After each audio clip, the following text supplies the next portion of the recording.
Just another one, the super middleweights, James DeGale. The news obviously signed an advisory deal with Al Haymon. What does that actually mean? It means that Al Haymon moving forward will be his advisor and his manager. Of course, we're on the promotional side, so it doesn't really clash.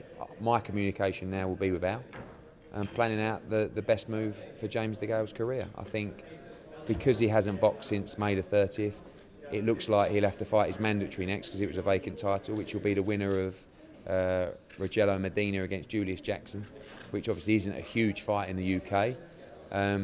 I'd like him to have a homecoming, personally, but maybe there's more money for that fight in America. So, of course, I want the big UK fighters to box in the UK as much as possible, but the world is changing. The boxing world is changing, and I'm not going to get in the way of opportunities for our fighters if they choose to fight in America. And I think the PBC model, of course, is gathering pace. I think in time you'll see that over here as well. So, we'll sit down, I think, week commencing 25th of July and plan his next move.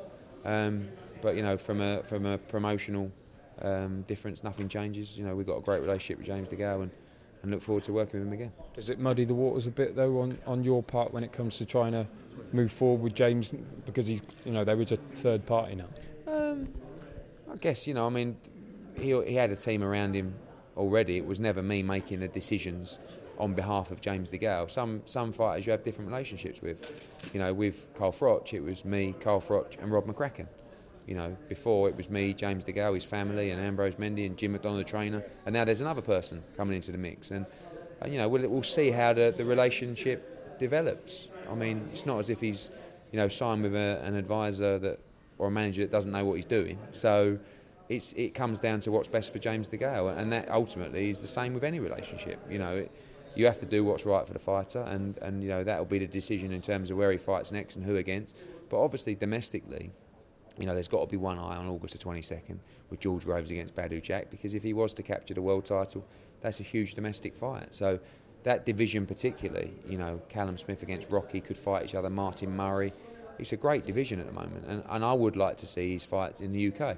But again, we'll sit down and look at the landscape for James. Have you spoken to Al about James since the announcement? Yeah, touch base and said I'm excited.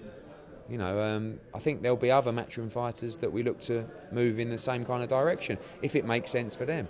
If you're not a pay-per-view fighter, there is more money to fight in America. We don't just want all fighters to disappear and start fighting in America, but you have to look at all the opportunities as a fighter, and the world is changing.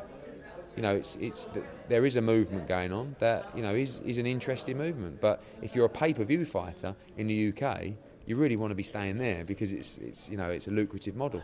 But again, anything for the benefit of our fighter, we're up for looking at.